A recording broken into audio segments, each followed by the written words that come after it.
Okay, so Lightyear is directed by Angus MacLane, starring Chris Evans, Keith Palmer, Peter Son, Taika Waititi, Dale Solis, and James Brolin, and is supposedly the origin story of the story of the toy in Toy Story, played by Tim Allen. But this Lightyear, the real Buzz Lightyear, is played by Chris Evans, and is a space adventure movie by Pixar.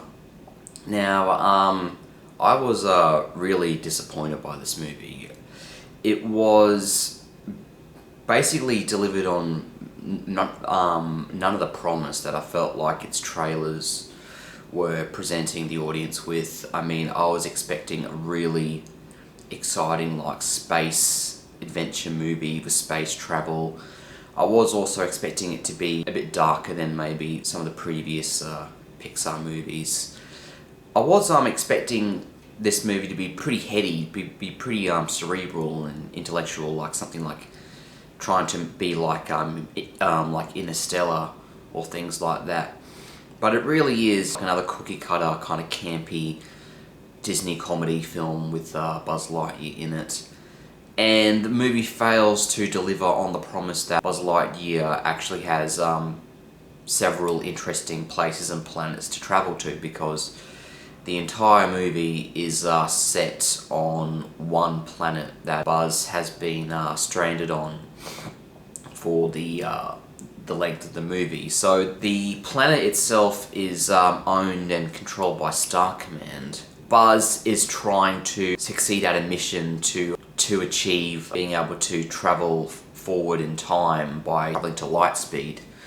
And he does this several times, and when he does this, his crew and like his female companion counterpart gets older and older every single time until she eventually dies. And once she passes away, she gifts Buzz Lightyear with a robot cat called Socks. And this character was pretty funny at times. It was kind of very deadpan and sarcastic, and he got a few laughs from the audience, but overall I thought he was not really that great of a character. I mean, he was funny, but he wasn't like up to par with many other comic relief Pixar characters. Overall, my main complaint from this movie was definitely the world building. I do feel like it could have been a bit more complex, a few more locations to travel to.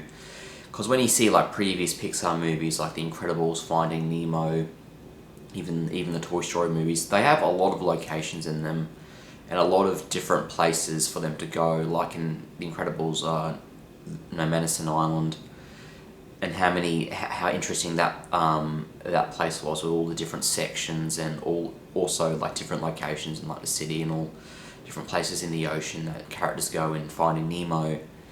And this movie really doesn't have much of that. I mean, I guess some parts of the planet in Lightyear did look pretty interesting, and the animation was still really good, but it just kind of fell flat, felt kind of dull. I felt some of the characters weren't really that memorable. I felt Taika Waititi's character was alright. He was a bit of a coward, but Taika Waititi has certainly played better, and it's probably not his fault, it's just a script.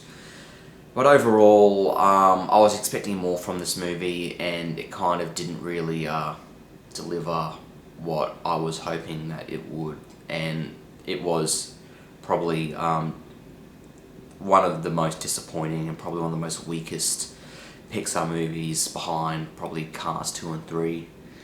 So for that, I'm going to give this movie a 4. I don't really think it's worth really paying money for. Definitely not Pixar's best.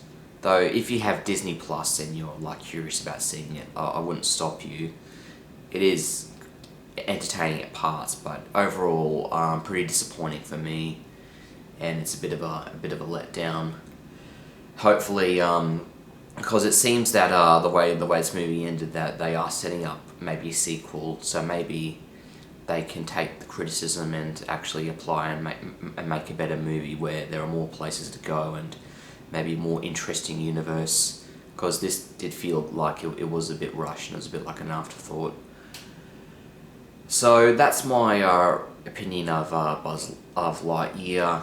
I hope you've enjoyed this review. See you in the next one, and as always, take care.